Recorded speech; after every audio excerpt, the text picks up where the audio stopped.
long before Aegon Targaryen set foot upon the shores of Westeros, before kings bent the knee and dragons darkened the skies of the Seven Kingdoms, there was an island of black stone and whispering winds.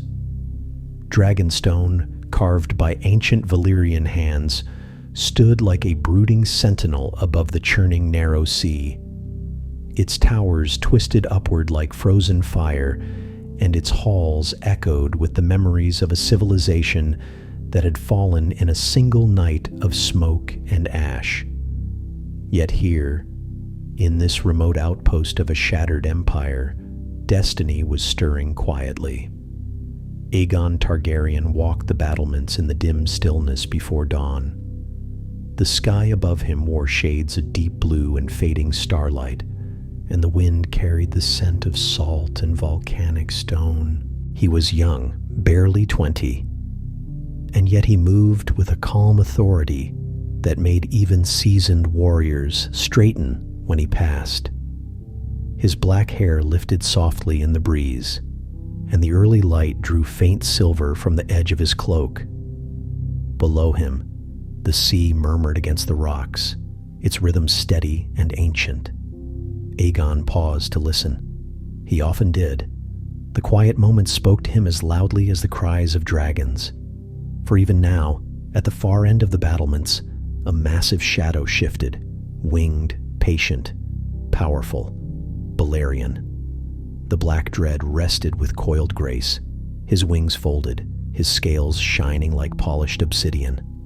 The beast's sheer size dwarfed the battlements, and when he breathed, smoke drifted lazily from his nostrils. Yet his golden eyes were calm, watchful. Aegon had raised him from hatchling to titan, though in truth, no man raised a dragon. They grew together, shaped by fire, blood, and the quiet bond forged between two beings who understood their own destiny. Aegon reached a hand forward. Balerion lowered his head. Their foreheads touched lightly, and the warmth that radiated from the dragon's scales felt like a heartbeat through stone. "You sense it too," Aegon murmured. The dragon rumbled in reply, low and thundersoft. Change was coming, and it would begin with him. But for now, Dragonstone was quiet, peaceful even. The halls stirred only with the soft footsteps of servants preparing morning meals. Blackwater Bay slept beneath a silver haze. The world believed Aegon content to rule his small island domain, uninterested in the mainland kingdoms that squabbled and fractured endlessly. Yet Aegon was many things, and patient was one of them. He stepped away from Balerion and made his way down the spiral stairs leading to the painted table chamber. The stone beneath his boots was cold, but familiar. He had walked these steps 1,000 times. They carried the weight of memory, of lineage, of all the Targaryens who had lived here since the doom of Valyria. The painted table awaited him in its cavernous hall, an enormous wooden slab carved into the shape of Westeros. Every mountain, river, and city had been etched and painted with meticulous detail.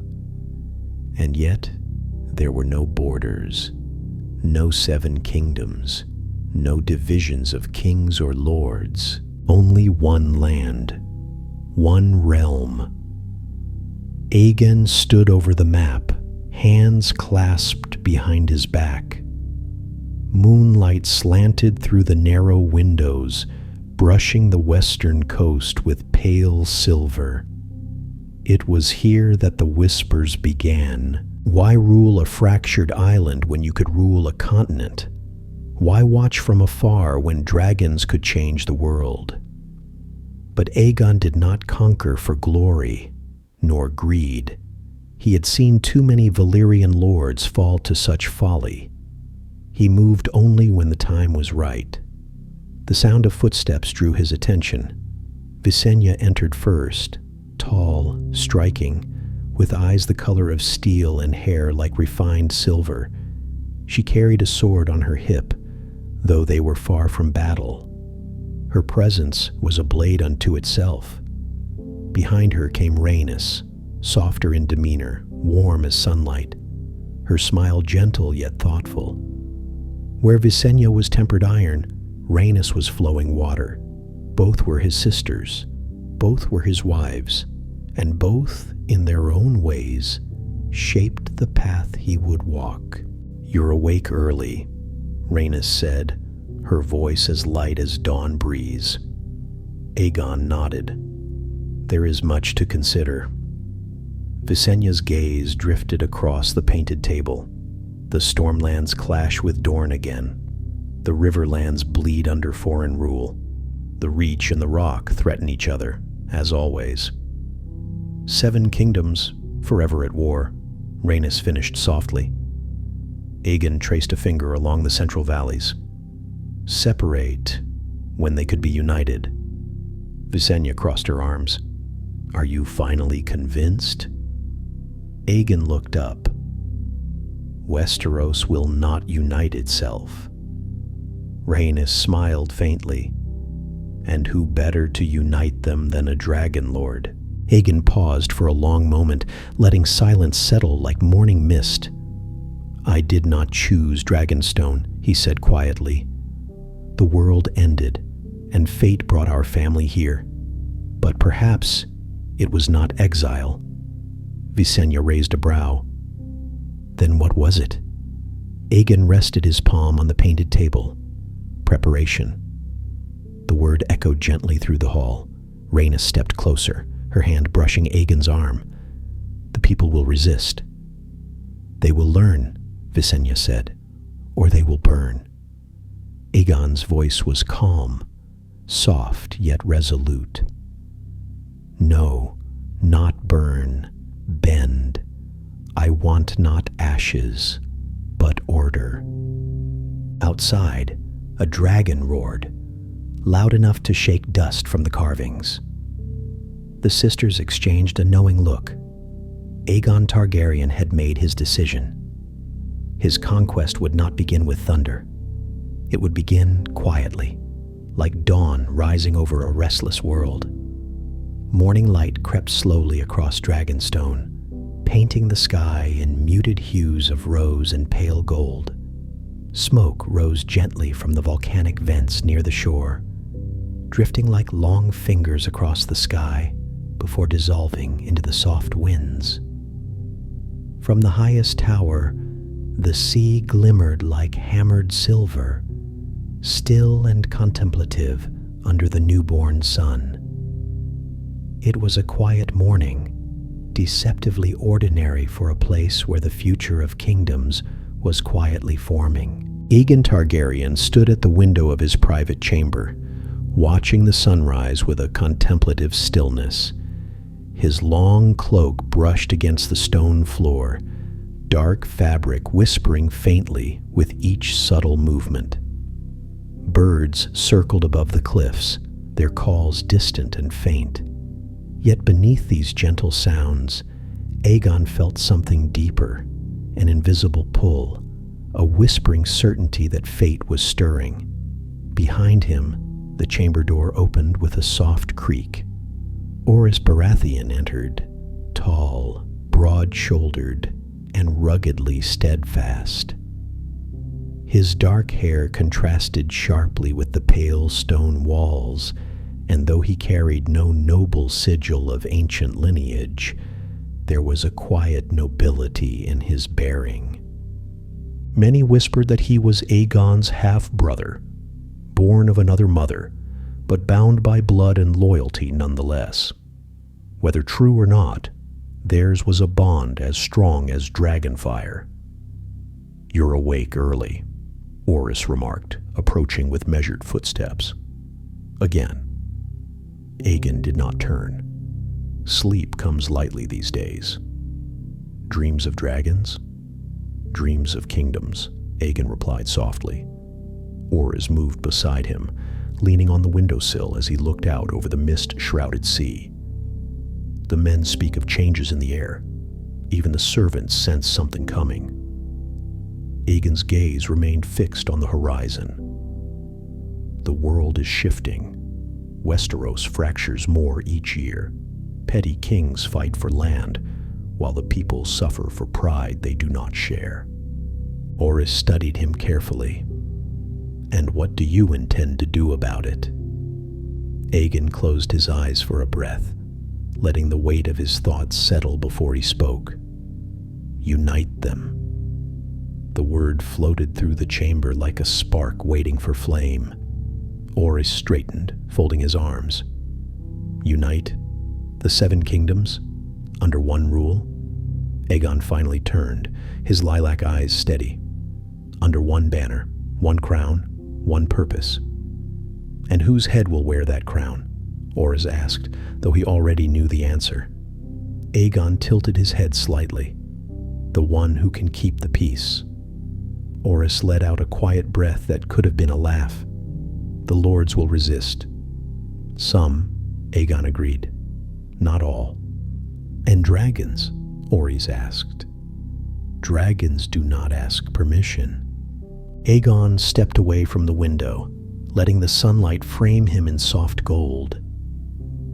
"Dragons will ensure a new age begins, but force alone will not hold a realm together. It must be unity, not terror, that binds them." Orys watched him closely. "You speak as though the conquest is already written." Aegon's expression softened, almost wistful. "Perhaps it is." A moment of silence passed between them, filled only by the low rumble of the sea against black stone. Finally, Orys nodded. "Then I will stand with you, whatever comes." Aegon placed a hand on his shoulder, a rare gesture of warmth. "I would not do this without you, brother." The door opened again, and Visenya entered, her stride sharp and purposeful. She carried a newly forged Valyrian steel dagger, the blade glinting in her hand. She had inspected the weapons meant for their future campaigns, ensuring each edge was worthy of a dragon lord. "You two speak loudly enough to wake the dead," Visenya said mildly. Aegon allowed a thin smile. "We speak of waking the living." Visenya glanced between them. "Rhaenys waits on the terrace. She wants your opinion on the new sails being prepared." Aegon nodded, then paused. "Visenya." She turned her steely gaze toward him. "You still believe conquest is the only path?" Visenya rested the dagger against her hip. "Not conquest. Correction. The 7 kingdoms have fought for too long. They tear each other apart. Only a firm hand, guided by fire, can end that." Orys raised a brow. "And Rhaenys?" Visenya's lips twitched. "She will say people can be persuaded, coaxed, won through song rather than flame." Aegon's expression warmed faintly. "And she is not wrong." Visenya's gaze drifted toward the painted table room down the hall. "Then perhaps both paths will serve you." As though summoned by her words, the distant sound of dragon wings brushed the air. A shadow passed beyond the window, sleek, elegant, and unmistakably feminine. Rhaenys' dragon, Meraxes. A few moments later, Rhaenys herself appeared at the doorway, her smile bright as morning sunlight. She moved with a grace that seemed almost musical, and her presence shifted the mood of the room instantly. "Did you hear?" she asked, lowering her voice conspiratorially. "Lord Celtigar has arrived a day early. He brings news from the mainland, troubles in the Stormlands, rebellions in the Reach, and rumors that the kings of Westeros are too busy fighting each other to notice the world changing beneath their feet." Visenya crossed her arms. "Typical." Rhaenys drifted toward Aegon, her fingertips brushing his arm lightly. "It may be time, brother. Husband, the people need more than kings. They need peace." Aegon studied her, then Visenya, then Orys, his three most trusted companions, his anchor, his fire, his balance. He felt the pieces aligning, slowly, quietly, like a tapestry being woven by unseen hands. "Then let us prepare," he said at last. Rhaenys smiled. Visenya nodded. Orys grinned with fierce pride, but Aegon turned once more toward the sea, watching the sunlight rise fully over the horizon. The narrow sea shimmered brilliantly, stretching all the way toward the distant shores of Westeros. He raised a hand, as though greeting the future. "The world wakes," he whispered. "And soon, so will the dragons." Dragonstone's great hall was lit by slender columns of sunlight filtering through its narrow windows, casting long beams across the stone floor. Shadows danced like living things upon the carved pillars. Dragons, serpents, and twisting Valyrian symbols forever frozen in black basalt. The island fortress felt ancient, watchful, as though it too awaited the decision that would change the world. Aegon walked toward the painted table, its massive wooden surface glowing softly beneath the light. Westeros lay stretched before him in miniature. Mountains like scars of raised wood, rivers thin and winding, and every coastal line etched with such precision it seemed the sea might lap against it. Rhaenys stood at the far end of the table, tracing a finger gently along the reach. Visenya observed from a distance, her posture regal and quiet. Orys paced near the entrance, arms folded, tension subtle but present. A messenger stood before them, a lean man from Driftmark, bearing a scroll sealed with dark blue wax. Aegon approached, his steps echoing lightly. "Speak," he said, though his voice remained soft. The messenger bowed deeply. "My lord, King Argilac Durrandon sends word. He seeks alliance." A ripple of surprise moved through the hall. Visenya's eyes sharpened. Orys halted mid-stride. Rhaenys looked up with curiosity. Aegon accepted the scroll and broke the seal. The message within was short, written with the confident strokes of a seasoned warrior king. Argilac the Arrogant, last Storm King, offered Aegon land, lordship, alliances of convenience. He spoke of enemies rising around him, threats from Harren the Black, pressures from the Reach. He believed Aegon young, isolated, and perhaps persuadable. But Argilac insulted the one person Aegon respected above many others. He offered Aegon his daughter in marriage, yet he refused even to consider giving her to Orys Baratheon. The letter described Orys as baseborn, unworthy, and beneath the Storm King's bloodline. Orys stiffened when Aegon handed him the scroll. His jaw clenched as he read the lines that condemned his birth. Visenya muttered, "Argilac has always been arrogant, but this is bold even for him." Rhaenys tilted her head. "Or desperate." Aegon remained still for a long moment. His face was calm, too calm. That silence, more than anger, made Orys lower the scroll and exhale slowly. "I do not seek the Storm King's daughter," Orys said quietly, "but the insult stands." Aegon turned to him, laying a hand on his shoulder. "It is not your worth that is questioned, brother. It is Argilac's vision that is lacking." Orys gave a faint, grateful nod. Rhaenys approached the painted table, her hand brushing lightly over the Stormlands. "Argilac fears Harren the Black. He wants to use you, Aegon, to place you between him and his enemies." "Then he underestimates me," Aegon replied. Visenya stepped closer, as do the rest of the kings. Aegon looked down at the map again. 7 kingdoms, 7 rulers, 7 fractured realms. But when he looked at the painted table, he saw none of those divisions. Only one land, only one future. At last, he spoke. I will send a message, Aegon said. Rhaenys smiled knowingly. Of refusal? Aegon's gaze sharpened, though his voice remained soft and even. Of intention. The hall grew still. He called for parchment, ink, and the ruby seal of House Targaryen.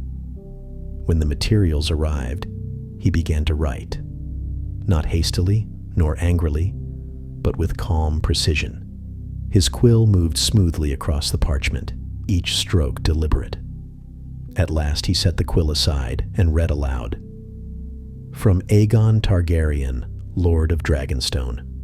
You offer alliance, and for that I thank you. But I seek no marriage with your daughter, nor land given in fear. If Westeros must be ruled, it will not be by 7 kings, but by one. Bend the knee, and you shall keep your lands and honor. Resist, and you shall fall. Orys blinked. You mean to send this? Aegon pressed the Targaryen seal into the wax. This message goes not only to Argilac, but to all the kings of Westeros. Rhaenys smiled softly. A proclamation. Visenya's voice was firm. A beginning. Aegon nodded. A beginning. The message would be copied 7 times. Each would be carried to the rulers of the 7 kingdoms. The messenger hesitated. My lord, how many of them do you expect to bend? Aegon's fingers brushed the carved ridges of the painted table. Enough. Rhaenys moved beside him, placing her hand atop his. And for those who refuse, Aegon lifted his eyes. They will kneel, or they will burn. But he said it not with malice, nor cruelty. It was simply truth. Outside, the air trembled with a sudden rush of wind, heavy, powerful, rhythmic. The hall's shadows shifted as a massive shape passed overhead. Balerion, Meraxes, and somewhere in the distance, Vhagar stirred as well. 3 dragons, 3 riders, 3 paths converging into one destiny. Aegon left the hall, stepping onto the balcony overlooking the sea. The sun had risen fully now, washing the black stone in warm gold. The wind tugged at his cloak, carrying the scent of salt and fire. He closed his eyes, breathing in deeply. Soon, the narrow sea would no longer be a barrier. Soon, the world would no longer ignore the last dragon lords. Rhaenys joined him, her voice soft. Are you certain? Aegon opened his eyes. Dragons were not born for islands, he said. Nor am I. Visenya stepped beside him, her presence steady.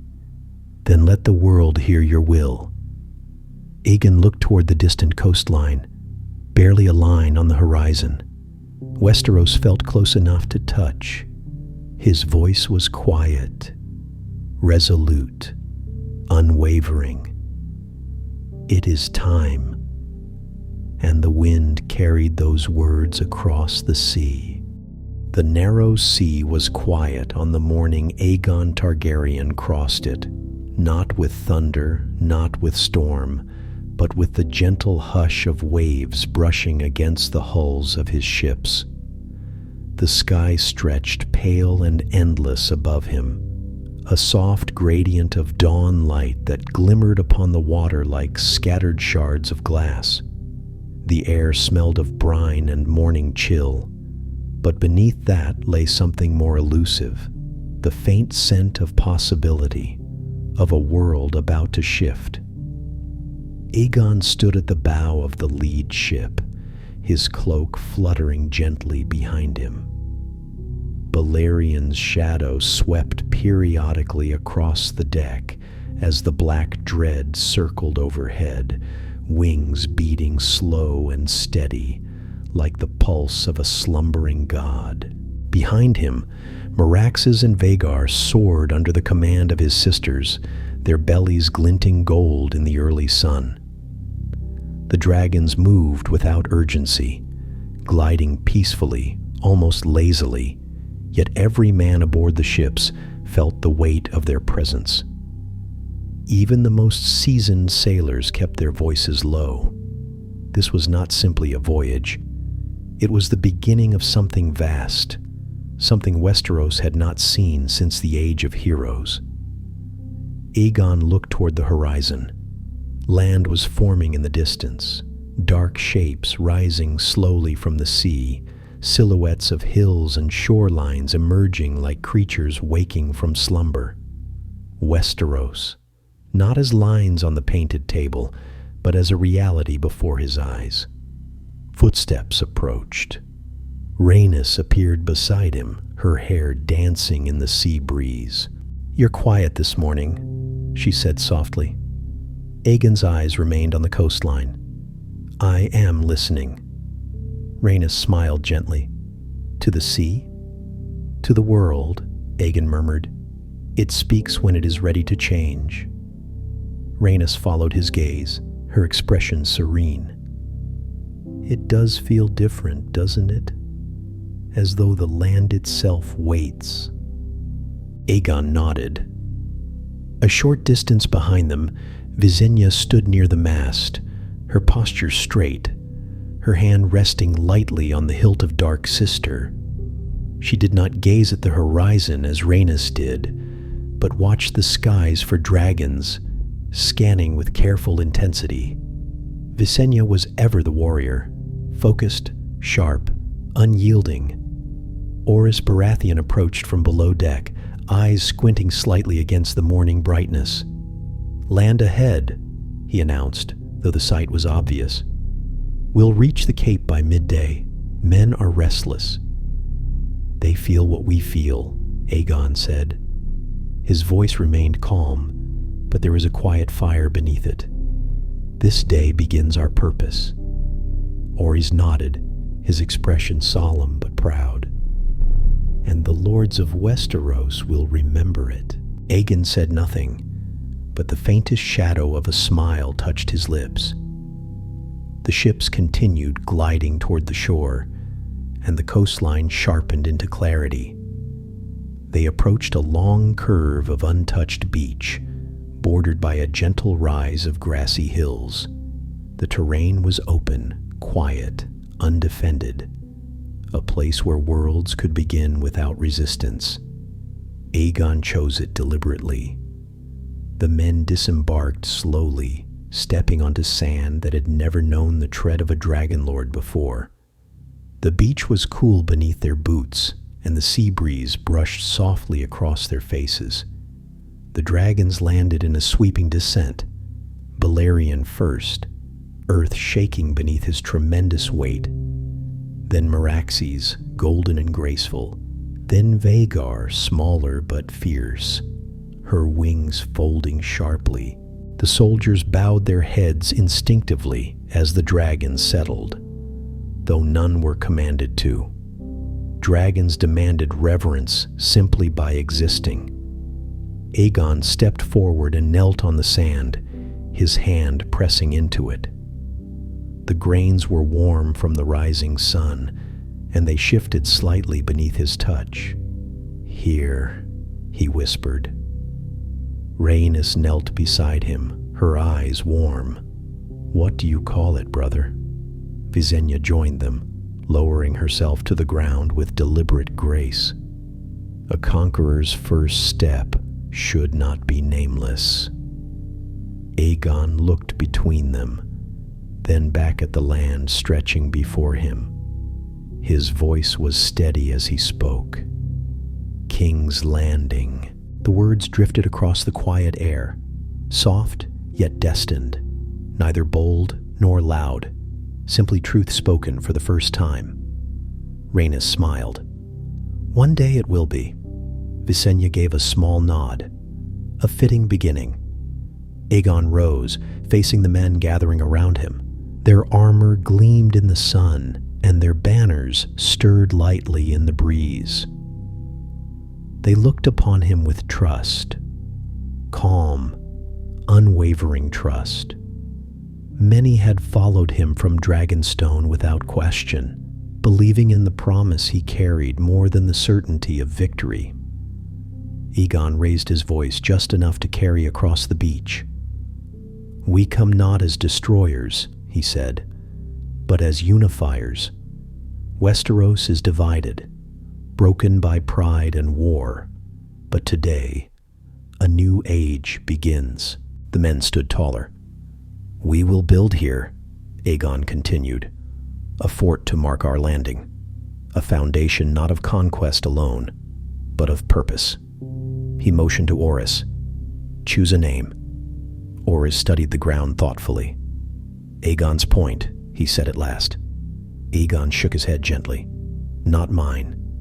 Rhaenys touched his arm lightly. "Then Dragonstone Reborn." Aegon smiled faintly. "Close, but not quite." Visenya's voice cut through the breeze. "We name it for what it will become, not for what it is now." Aegon nodded. "Begin construction. A wooden fort, stout and quick to raise." The men dispersed immediately, guided by their captains. Rhaenys walked with Aegon toward the dragons. "Do you think they will answer your summons?" "They will hear my message," Aegon said calmly. "Every king will hear it." Visenya joined them, her gaze sharp. "And Argilac?" "He will refuse," Aegon replied, "as will Harren." Rhaenys exhaled softly. "Then the dragons will fly." Aegon looked skyward. Balerion's wings unfolded, casting a long shadow across the beach. The air hummed with anticipation. "Westeros begins today," Aegon said, "not with bloodshed." He touched Balerion's warm scales, but with landing, and the whispering sea wind carried his words inland, gentle yet inevitable. While Aegon built his first foothold in Westeros, the winds of his declaration swept far across the realm, carried by fast ships, tireless riders, and the whispers of startled lords. The message reached each ruler differently. Some received it with fury, others with disdain, and a rare few with quiet, uneasy contemplation. But none ignored it. A single sentence had shifted the balance of kingdoms. "From this day forth, there shall be one king over Westeros. Bend the knee, or face the dragons." The world listened. Harren the Black, the Iron Tyrant. In the Riverlands, Harrenhal cast its monstrous shadow across the god's eye, its towers dark and twisted like the fingers of a giant grasping at the sky. Harren the Black, last of the Iron Kings, stood upon a balcony overlooking his greatest creation. His armor glinted dully, and scars lined his weathered face, marks of old raids, old victories. The messenger trembled as he handed Harren the sealed letter. The king broke it open with a snap, reading silently. His jaw tightened. "A Dragonlord would claim my lands," Harren growled. His son, Harren the Younger, glanced nervously at his father. "Perhaps we should—" Harren silenced him with one stare. "Aegon Targaryen is a boy with a beast. I have towers no flame can breach, and walls no dragon can melt." He looked again toward Harrenhal, the pride of his life. A fortress built so large it starved kingdoms, a monument that drained the blood of thousands of slaves. "Let him come," Harren said. "I fear no shadow with wings." But the winds that tugged at his hair carried a different truth. Dragons did not fear stone, not even black stone. Argilac the Arrogant, the Storm King, Far to the south, the tempests of Shipbreaker Bay crashed against the stormlands, sending salt spray high into the air. In Storm's End, a fortress carved into the very bone of the land and shaped by ancient magic, Argilac Durandon paced the great hall in agitation. He had received Aegon's refusal, and worse, the demand that he bend the knee. His fingers tightened around the hilt of his sword, his face darkening. "That whelp dares command me," Argilac thundered. "I who have held these lands against Dornish spears for 20 years. I who have never knelt to another living man." His bannermen shifted uneasily. They knew Argilac's pride. They knew also that pride could lead men into storm winds too fierce for even kings to withstand. One lord cleared his throat. "My king, he comes with dragons." Argilac slammed his fist onto the table. "Let him bring all the dragons in the world. Storm's End has stood for thousands of years. It will stand long after the bones of his beasts rot." The hall fell silent, but even Argilac, proud and unyielding, felt a small tremor of unease inside him. He had heard rumors of wings blotting out the sky, of flame hotter than any forge. He pushed the thoughts away. Pride was a shield, but it was also a chain. Loren Lannister, the Golden King of the Rock, in Casterly Rock, where the halls glittered with gold and the cliffs shone like the mane of a lion in sunlight, King Loren the Lannister read Aegon's proclamation with a thoughtful expression. He sat beneath tall stained glass windows, light scattering across his golden cloak. Beside him paced his advisor, a shrewd man with narrow eyes. "He must be mad, Your Grace. One king for all Westeros." Loren stroked his chin. "Mad or visionary?" The advisor blinked in surprise. Loren continued, "Dragons changed the world once. Perhaps they will again. Still," his voice grew firmer, "the rock has never bowed, not in 1,000 years. But you won't face him alone," the advisor said. "The Reach is strong.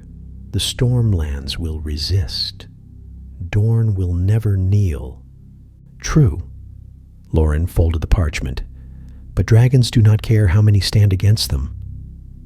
For the first time in many years, the Golden King felt uncertain. Gold could buy armies, it could buy alliances, but it could not buy a way to stop Dragonfire. Mern the Ninth, the Gardener King of the Reach. In the gardens of Highgarden, where flowers bloomed year-round and the Mander flowed gently under the sun, King Mern the Ninth walked among the rose bushes with his steward. The message from Aegon lay open in his hands. "A single king," Mern mused. "It is a bold dream." "An impossible one," his steward replied. "The Reach alone could crush his forces."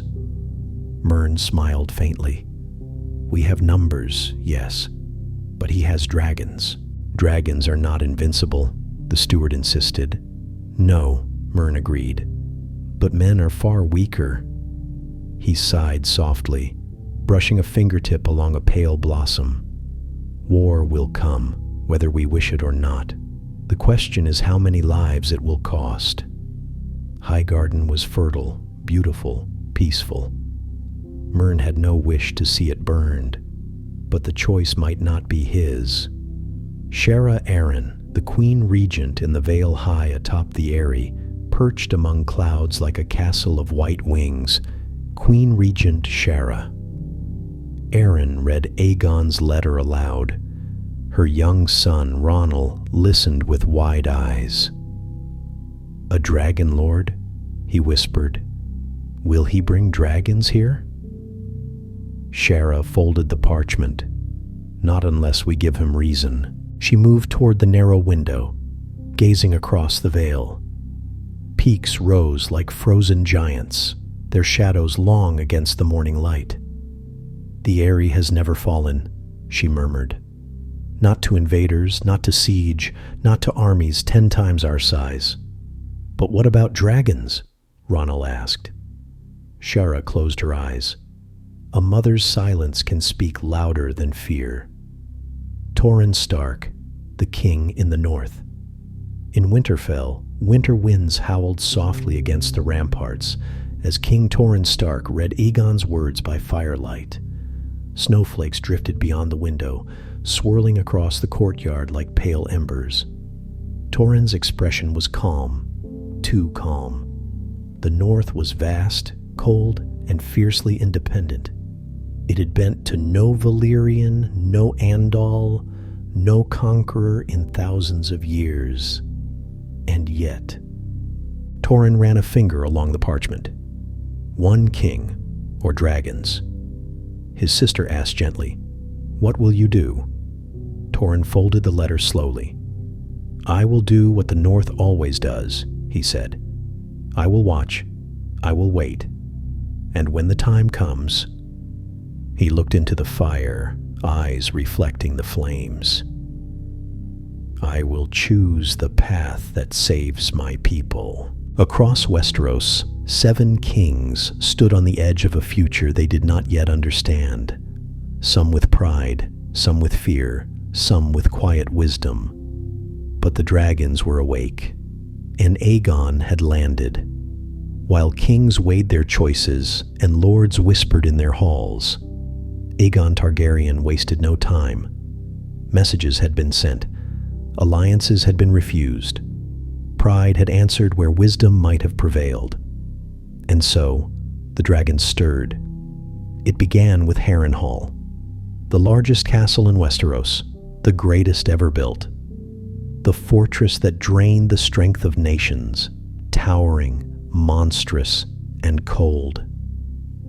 Its black stones jutted upward like the ribs of some colossal beast buried beneath the earth. Harren the Black had built it to defy death itself. Its walls were thick enough to stop 1,000 siege engines. Its towers so high they cast shadows across the lake even at noon. But Aegon had no siege engines. He had dragons.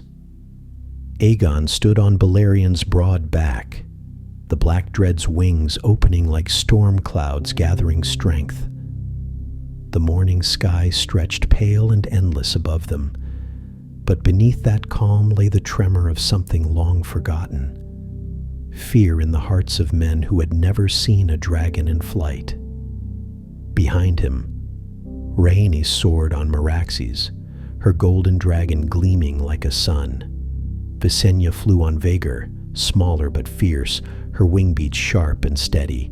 The 3 dragons moved as one, shadows rippling across the god's eye like dark omens. Aegon studied Harrenhal as they approached. Even from the sky, the castle looked immense. Towers rising like jagged spears, walls thick and unbroken.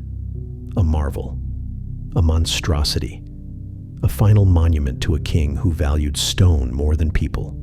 "Harren will not yield," Visenya called across the wind, her voice steady. "So, the stories say," Aegon replied. Rhaenys flew closer, her hair flowing behind her like silver flame. If he had bent the knee, this day would not come. Aegon nodded, but pride answers where reason sleeps. Below, the castle gates opened. Small figures, soldiers, archers, servants, scattered like ants. Some fled toward boats on the lake. Others disappeared into the castle's depths. A few brave souls raised shields toward the sky. Harren himself emerged onto a battlement, adorned in black steel, his posture defiant. Even from above, Aegon could sense the man's unshakable certainty. "Come then," Harren roared into the wind. "Come test your flame against my walls. Harrenhal does not burn." Aegon's heart was steady. So be it. Balerion roared, a vast thundering sound that shook the very stones of the tower. The black dread's chest expanded, glowing faintly with inner fire. Aegon raised his hand. Dracarys. Flame erupted like a sunburst, black, red, and gold. It fell upon Harrenhal with a roar that drowned out every human cry. The fire washed across the tallest tower, swallowing stone, melting mortar, turning carved battlements into rivers of molten rock. Smoke billowed upward in thick spirals, staining the sky. Rhaenys and Visenya circled lower. Meraxes unleashed a torrent of white-hot flame that struck the base of a tower, causing an explosion of sparks and smoke. Vaegar's fires swept across the outer yard, consuming wooden structures in moments. The soldiers who had once mocked the idea of dragons fled in terror. Arrows soared upward but fell uselessly, burnt to ash before reaching their marks. Aegon guided Balerion in a slow, circling path around the castle. His expression was calm, not cruel, not joyous, simply certain. This was not battle, it was consequence. When Balerion's flame finally subsided, the tallest tower of Harrenhal glowed red-hot, cracks spiderwebbing down its length. The great windows warped. The black stone groaned like a living creature under unbearable heat. Then, with a deep grinding scream, the tower collapsed, falling inward, stone melting as it crumbled. The sound thundered across the god's eye. For the first time, Harren the Black stepped back. Aegon's voice carried over the roar of dragons. Harrenhal, last king of the isles and rivers, your walls cannot save you. Harren shouted back, though smoke stung his eyes. Stone does not burn, Aegon answered calmly. But those within it do. At that moment, the fires reached Harren's personal chambers, his safe room, built deep within the tallest tower, crafted to withstand siege and invasion. He had believed it impenetrable, but stone could hold against steel, not against dragonfire. As the heat intensified, screams echoed from within the tower's depths. The air shimmered. The stone bulged outward like molten glass. Finally, the chamber exploded in a rush of fire and smoke. Harren the Black was no more. Silence fell. The fires crackled. The dragons circled. And the men of the Riverlands watched from the distant shore, stunned and pale. Their greatest tormentor had vanished in a cloud of ash. Aegon guided Balerion lower, landing in the smoldering yard. His boots touched the scorched earth with quiet purpose. Soldiers, leaderless, terrified, fell to their knees. "We yield," one cried. "We bend the knee," shouted another. "Aegon the Dragonlord, spare us." Aegon raised a hand, steady and gentle. "Rise," he said softly. "Serve not in fear, but in hope. The Riverlands are free." Rhaenys landed beside him, her eyes warm with relief. "It is done." Visenya touched Vhagar's neck, her gaze sharp.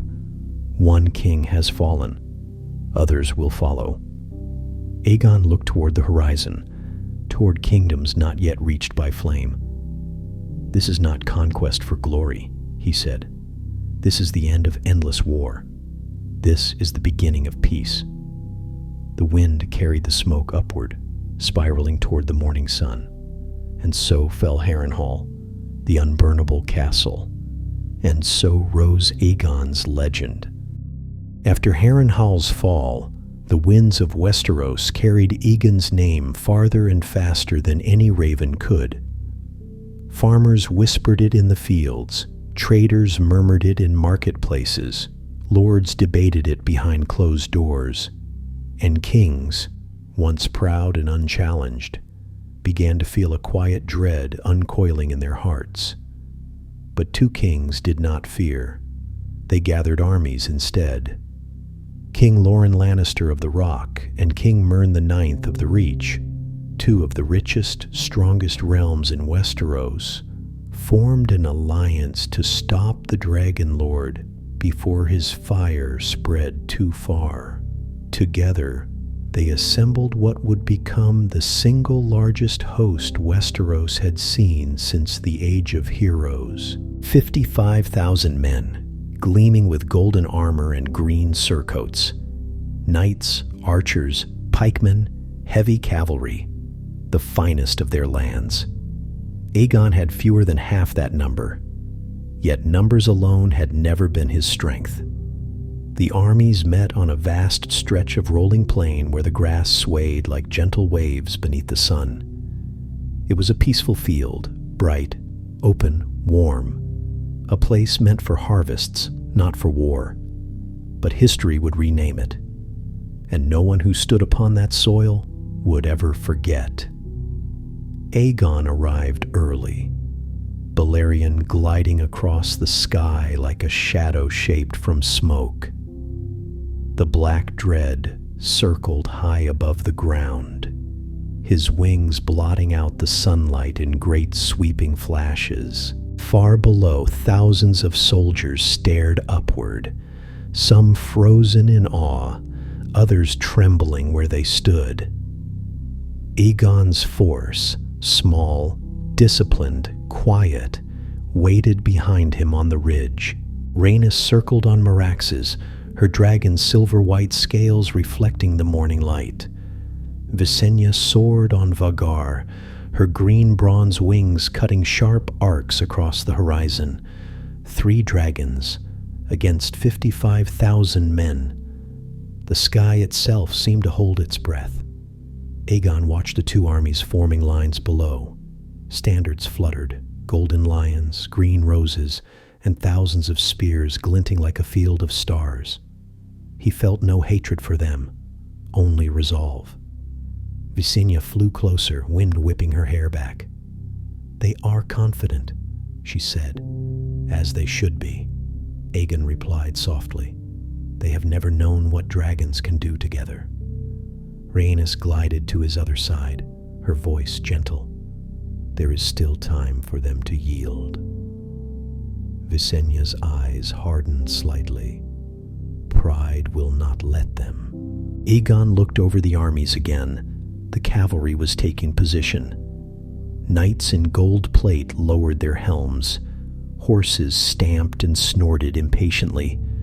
The Reachmen's longbows glittered under the sun, ready to release a hail that could blot out the sky. Aegon inhaled slowly. "Then we end this quickly," he murmured, "before too many fall."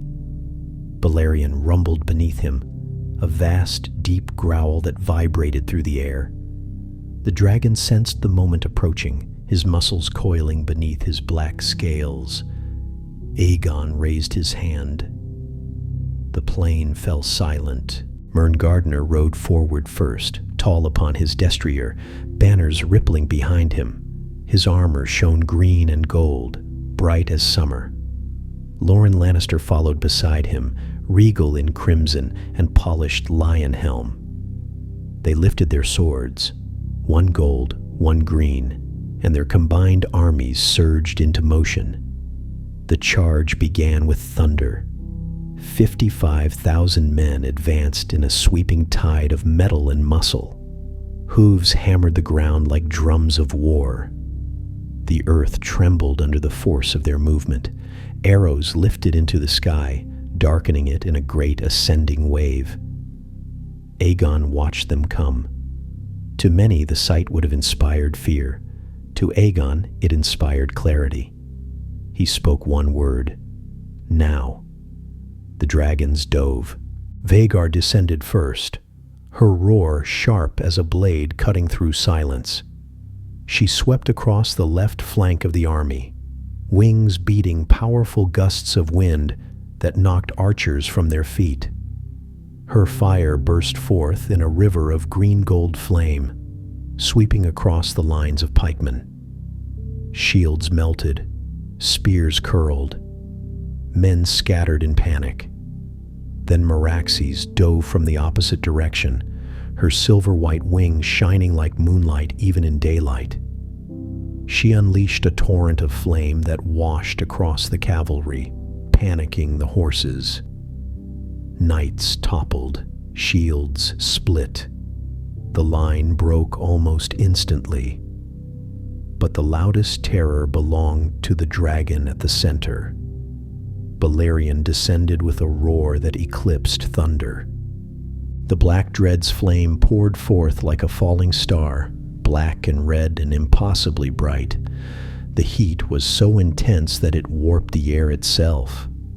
Men who raised their shields found them glowing, melting, bending in their hands. The world turned to fire. Grass ignited. Armor glowed red. Horses screamed and bolted. The very earth seemed to burn. This was the moment the battle became legend.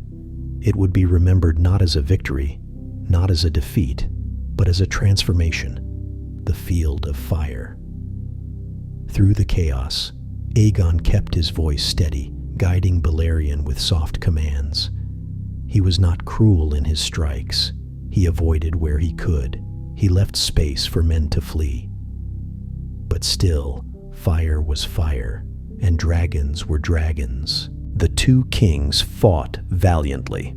Mern IX led a charge that broke through the burning field, his guards forming a shield around him. But dragons did not leave openings long. Merax's swept low, and when her flame receded, Mern Gardner was gone.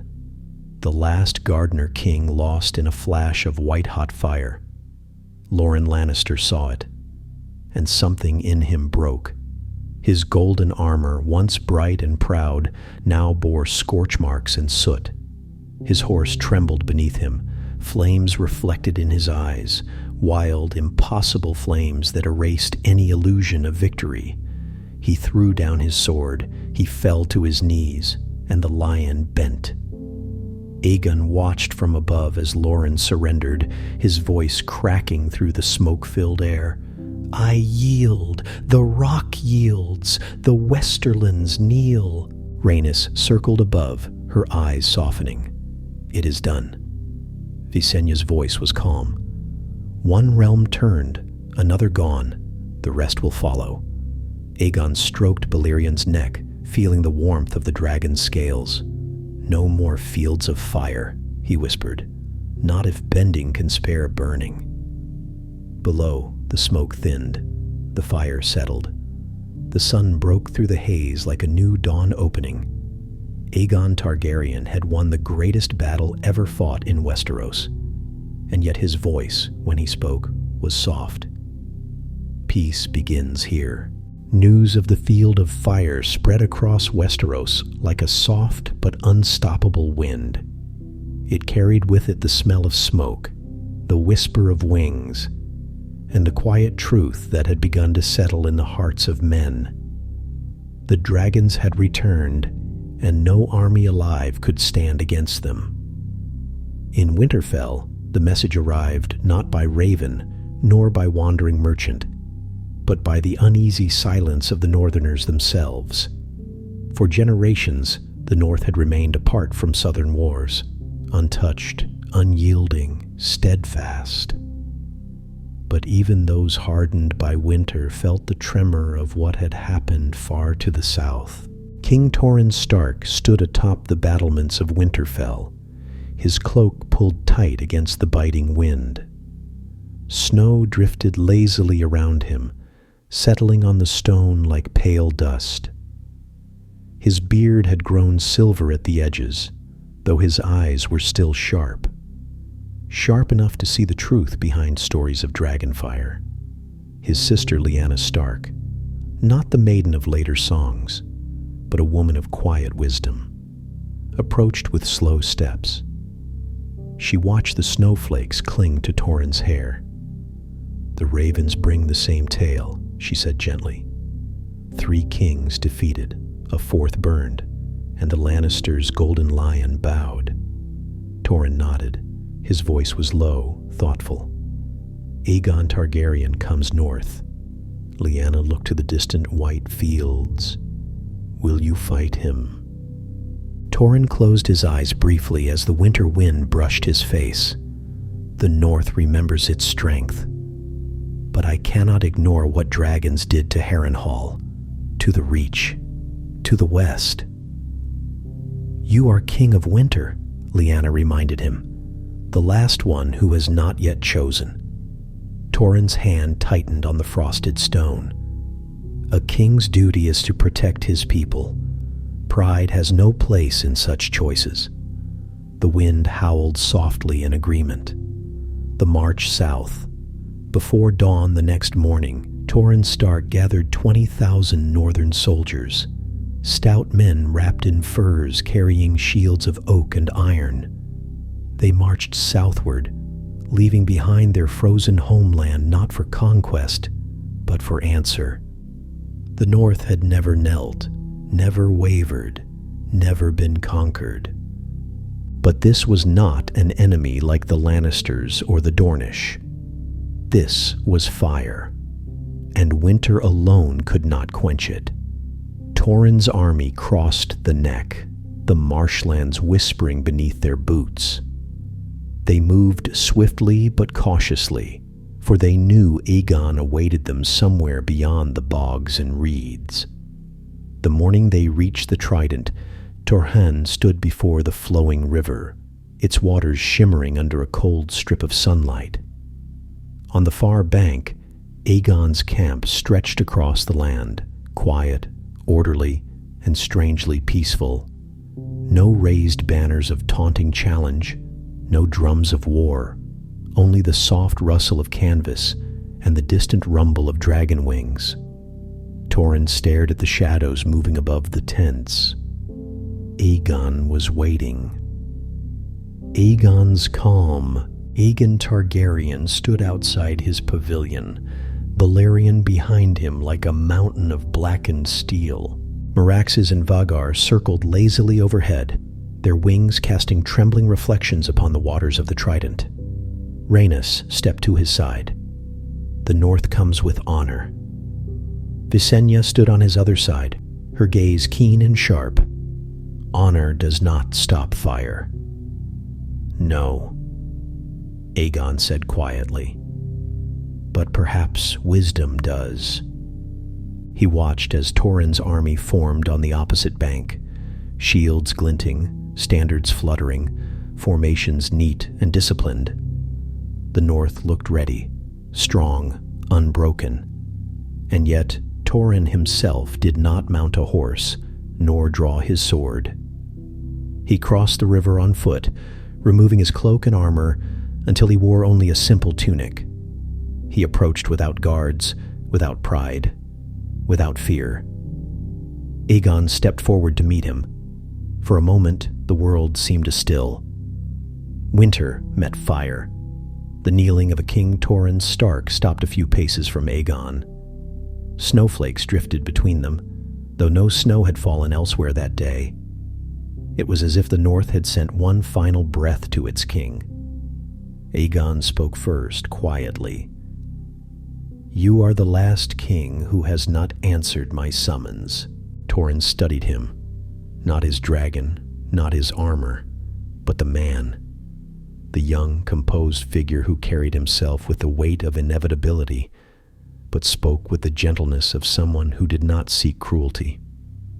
"What you did to Harrenhal," Torrhen said, "you could do to Winterfell." Aegon did not deny it.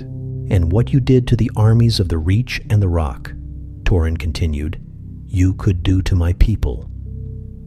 Aegon's calm gaze did not waver. "I do not wish to burn the North." Torrhen lowered his eyes. "Then you understand why I am here." He stepped backward. Then, with the weight of thousands of years of Stark pride pressing upon him, history, honor, oaths, the blood of the first men, he slowly bent his knee. The king in the North knelt before Aegon Targaryen. The wind fell silent. The river stilled. Even the dragons above paused, wings gliding softly as if sensing the sacredness of the moment. Torrhen's voice was steady. "I bend the knee for the North, and for my people. I ask only that you rule with justice." Aegon stepped forward and placed his hand gently upon Torrhen's shoulder. "Rise, Torrhen Stark," he said. "Not as king, but as warden of the North. The realm will need your strength." Torrhen lifted his gaze, relief and dignity mingling in his eyes. "Then the North stands with you." Behind them, the northern soldiers watched in stunned silence, some with sorrow, others with pride. Not one of them cried out in anger. They understood. Their king had chosen life over ashes. Rhaenys whispered to Aegon, "He is wise." Visenya nodded. "He is the only king who chose his people over his crown." Aegon exhaled softly, "And for that, he will be remembered." That day, the last independent kingdom joined the vision of a united realm, not through fire, not through blood, but through wisdom. When Torrhen Stark rose from his kneel beside the trident, the winds of Westeros seemed to shift. The river's slow current carried the ripples outward, soft waves that touched banks far beyond sight. And though no horns sounded, no banners unfurled, the day held the quiet weight of history. For with Torrhen's bending, the last crown had fallen. 6 kings had surrendered, died, or been burned away. One chose wisdom, and one remained to shape a new world. Aegon Targaryen did not celebrate.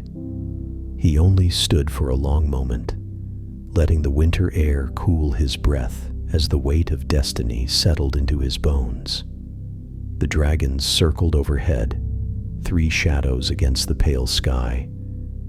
But even they seemed calmer now, as though sensing the end of what they had been awakened to do. Visenya approached first, Dark Sister at her hip, her gaze sharp and knowing. "It is done," she said. "The realm is yours." Rhaenys followed, her smile soft and warm. But a realm needs more than fire to hold it. It needs a symbol. Aegon lowered his eyes, thoughtful. Yes, a crown unites more deeply than fear. Behind him, Torrhen Stark spoke with gentle gravity. "Westeros has never had one king. They will need truth to believe in, a sign that your rule begins a new age." Aegon nodded. "Then let the land itself choose." The road to Old Town. Aegon did not march in triumph. He did not parade his dragons or host great celebrations. Instead, he traveled southward quietly, accompanied only by his sisters, Orys Baratheon, and a modest retinue. Word of his coming spread without fanfare. Farm folk stepped from their fields to watch him pass, some kneeling instinctively, others only staring in awe as the dragons glided silently above. Children pointed at Meraxes' silver wings. Elders whispered prayers when Balerion's shadow darkened the earth. Merchants bowed their heads as Vhagar swept overhead like a bronze-green comet. But Aegon never stopped long.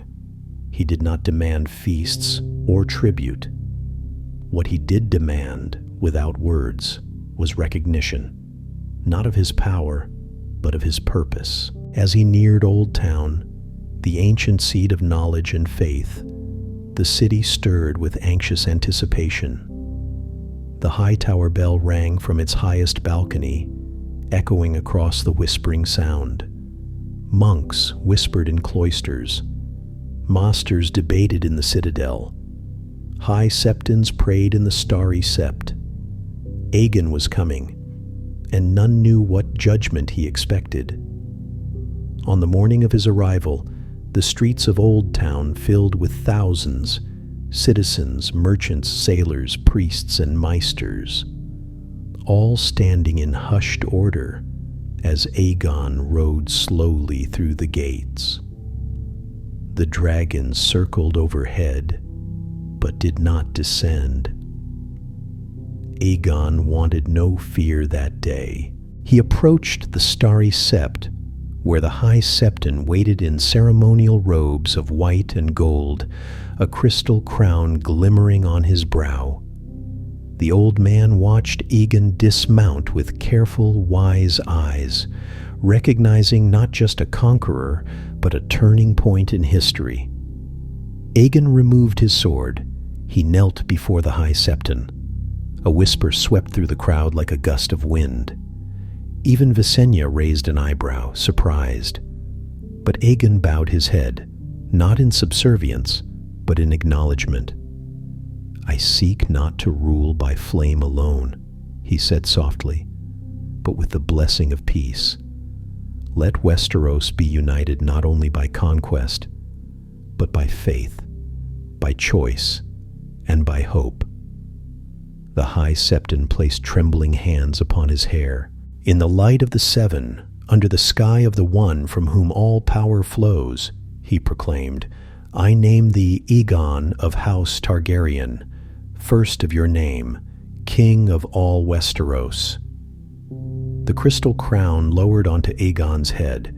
It was light, lighter than any forged crown of gold or iron, yet Aegon felt the weight of 100 generations in that single moment. The crowd bowed, kneeling one by one like falling petals. When Aegon rose, he did not look triumphant. He looked peaceful. The dragons roared above the city, 3 distant cries, not of threat, but of recognition. The capital of a new age. When the coronation ended, Aegon returned not to Old Town, nor to any ancient seat of power, but to the very place where he had first set foot upon Westeros, the quiet, wind-swept bluff overlooking Blackwater Bay. Aegon's Point. Rhaenys stood beside him, gaze soft. "Do you mean to build here?" "Yes," Aegon replied. "A new capital, not built on the bones of an old kingdom, but upon a place where the future began." Visenya surveyed the land critically. "It will take years." "Then let it be years," Aegon said. "If I plant a seed today, let its tree shade my grandchildren." Rhaenys smiled. "What will you name it?" Aegon looked out across the sparkling water, the gentle waves, the open horizon that had carried him here. "King's Landing." The name drifted through the calm air like a promise, and in time, it would become the heart of the 7 kingdoms. The forging of the Iron Throne. There remained one final task. The swords of Aegon's enemies, thousands upon thousands, were gathered from every battlefield, bent, broken, bloodied. They were delivered to the new king. Some still bore scorch marks from dragonfire. Others carried the sigils of houses long fallen. Aegon looked upon them, feeling neither triumph nor vengeance, only necessity. "These swords once divided the realm," he murmured. "Let them now bind it." Balerion was summoned. The Black Dread's fire roared with controlled intensity, melting steel into rivulets of glowing orange and white. The metal, softened and reshaped, flowed into the form of a throne, jagged, uneven, harsh. A throne not of comfort, but of responsibility. A reminder that ruling meant pain, vigilance, and sacrifice. When it cooled, Aegon approached the seat of his own making, the Iron Throne. He rested his hand upon it, cold now, but forged from fire, forged from what was lost, forged for what was to come. Rhaenys and Visenya stood nearby, each understanding in her own way what the throne represented. "You have united a realm," Rhaenys whispered. "You have built a weapon," Visenya countered softly. Aegon stepped back, his voice gentle. "I have built a warning, a peaceful beginning." As dusk settled over the fledgling capital, Aegon walked alone along the rising foundations of King's Landing. The sound of waves soothed the air. The dragons rested on the cliffs, their wings folded like great sleeping banners. Aegon closed his eyes. No more crowns to challenge, no more kings to conquer, only a future to shape. The wind brushed his hair as he whispered the quiet truth of his reign, not with fire alone. And the realm, softly, slowly exhaled.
you.